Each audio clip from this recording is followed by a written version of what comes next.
Hello കൂട്ടുകാരെ, ഞാനിന്ന് pepper ചിക്കൻ്റെ ഒരു റെസിപ്പി ആയിട്ടാണ് വന്നത്. അപ്പോൾ നമുക്ക് വീഡിയോയിലേക്ക് പോകാം. ഞാനിവിടെ ഒരു പാനിനകത്ത് കുറച്ച് വെള്ളം വെച്ചിട്ടുണ്ട്. ഒരു 3 ടീസ്പൂൺ കുരുമുളക് ചേർത്ത് കൊടുക്കുന്നുണ്ട്. അപ്പോൾ അത് ചേർത്ത് കൊടുത്ത് നമുക്ക് നല്ല ഒന്ന് വേവിച്ചെടുക്കണം. എടുത്തിട്ട് നമുക്ക് നോക്കാം. കുരുമുളക് ഇവിടെ റെഡി ആയിട്ടുണ്ട്. ഇനി നമുക്ക് ഒരു ഉരുളി വെച്ച് കൊടുക്കാം. ഞാൻ ഒരു ചെറിയ ഉരുളിയാണ് എടുത്തിരിക്കുന്നത്. അപ്പോൾ അതിനകത്ത് വെള്ളമെല്ലാം പോയി നമുക്കിനി കുറച്ച് ഞാൻ ഓയിലാണ് ഇവിടെ ചേർത്ത് കൊടുക്കുന്നത്. വെജിറ്റബിൾ ഓയിലാണ് ചേർത്ത് കൊടുക്കുന്നത്.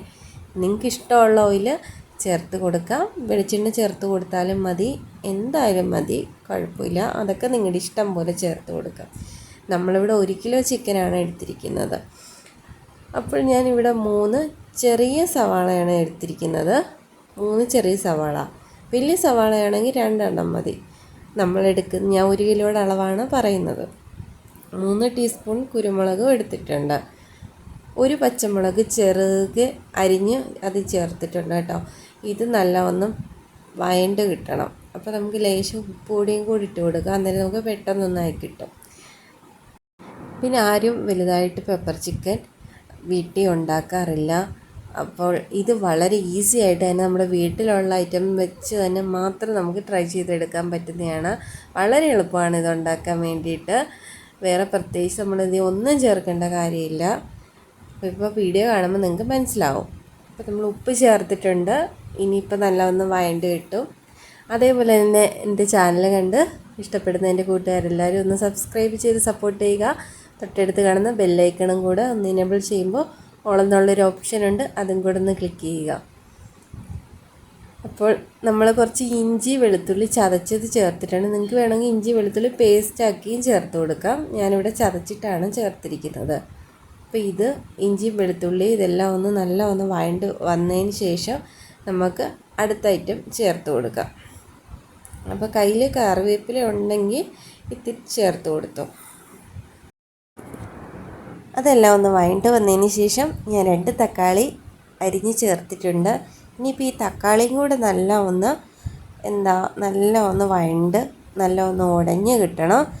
ആ പരുവത്തിൽ വേണം ബാക്കിയുള്ള എല്ലാം നമുക്ക് ചേർത്ത് കൊടുക്കാൻ. അപ്പം നമുക്കിതൊന്ന് നല്ല ഒന്ന് വഴറ്റിയെടുക്കാം.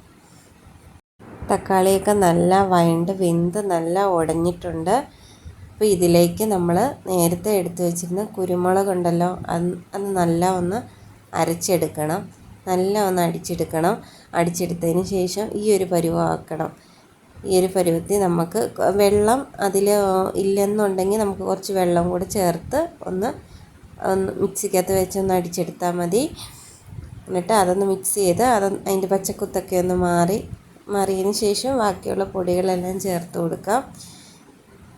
പിന്നെ നമുക്ക് ഒരു 1/2 ടീസ്പൂൺ അല്ലെങ്കിൽ 1/4 ടീസ്പൂണോളം മഞ്ഞൾപ്പൊടി ചേർത്ത് കൊടുക്കാം. പിന്നെ കുറച്ച് മസാലയും കൂടെ ചേർത്ത് കൊടുക്കണം. മസാല ഒരു 1/2 ടീസ്പൂൺ വരെ നമുക്ക് ചേർത്ത് കൊടുക്കാം. അധികം ചേർത്ത് കൊടുക്കണ്ട. അപ്പോൾ ഇനി നമുക്കിതൊക്കെ ഒന്ന് ഇളക്കി ഒന്ന് മിക്സ് ചെയ്തെടുക്കാം. ഇതിൻ്റെ ആ പച്ചമണമൊക്കെ ഒന്ന് മാറുന്നിടം വരെ ഒന്ന് ഇളക്കി ഒന്ന് മിക്സ് ചെയ്തെടുക്കാം. വളരെ ടേസ്റ്റിയാണ്. നമുക്ക് ചപ്പാത്തിയുടെ കൂടെ ആയാലും ചോറിൻ്റെ കൂടെ ആയാലും എന്തിൻ്റെ കൂടെ ആയാലും കഴിക്കാൻ നല്ല ടേസ്റ്റാണ്. ഞാൻ കുറച്ച് ഗ്രേവി ആയിട്ടാണ് വയ്ക്കുന്നത്. നമുക്ക് വേണമെങ്കിൽ ഡ്രൈ ആയിട്ട് വയ്ക്കാം, റോസ്റ്റ് പോലെയും വയ്ക്കാം, അതും ടേസ്റ്റാണ്. എനിക്ക് കുറച്ച് ഗ്രേവിയിലാണ് ഞാൻ വയ്ക്കുന്നത് കേട്ടോ. ഞാനിപ്പോൾ 1 ടീസ്പൂൺ മല്ലിപ്പൊടിയും കൂടെ ചേർത്തിട്ടുണ്ട്.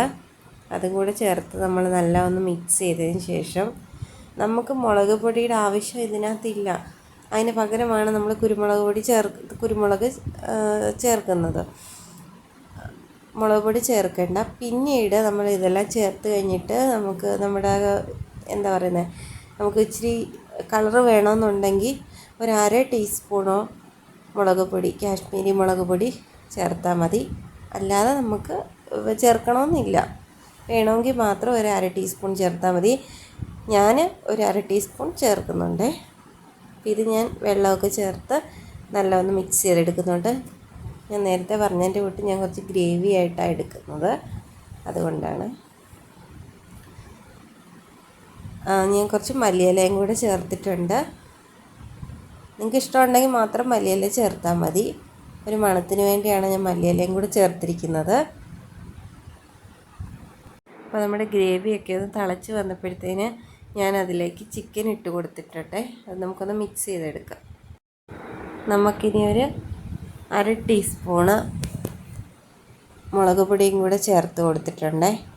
അത് മുളക് പൊടിയുടെ ആവശ്യമില്ല, നമുക്കൊരു കളറിന് വേണമെങ്കിൽ, ചെറിയൊരു കളറിന് വേണമെങ്കിൽ നമുക്ക് ചേർത്ത് കൊടുക്കാവുന്നേ ഉള്ളൂ. അപ്പോൾ നമ്മുടെ കറി ഇനി നമുക്കൊന്ന് അടച്ച് വെച്ച് ഇതൊന്ന് വേവിച്ചെടുക്കാം. ആവശ്യത്തിന് ഉപ്പും ചേർത്ത് അടച്ച് വെച്ച് നല്ല ഒന്ന് വേവിച്ചെടുക്കാം. നമ്മുടെ പെപ്പർ ചിക്കൻ കറി ഇവിടെ റെഡി ആയിട്ടുണ്ട്. വളരെ ടേസ്റ്റിയാണ്. എല്ലാവരും ഒന്ന് ട്രൈ ചെയ്ത് നോക്കിയിട്ട് ഫീഡ്ബാക്ക് തരാൻ ആരും മറക്കരുത്. അഭിപ്രായങ്ങളെല്ലാവരും അറിയിക്കുക കേട്ടോ. എല്ലാവരും ട്രൈ ചെയ്ത് നോക്കുക. ഓക്കെ, അടുത്തൊരു വീഡിയോ ആയിട്ട് ഞാൻ ഉടനെ വരാം. ടാറ്റാ.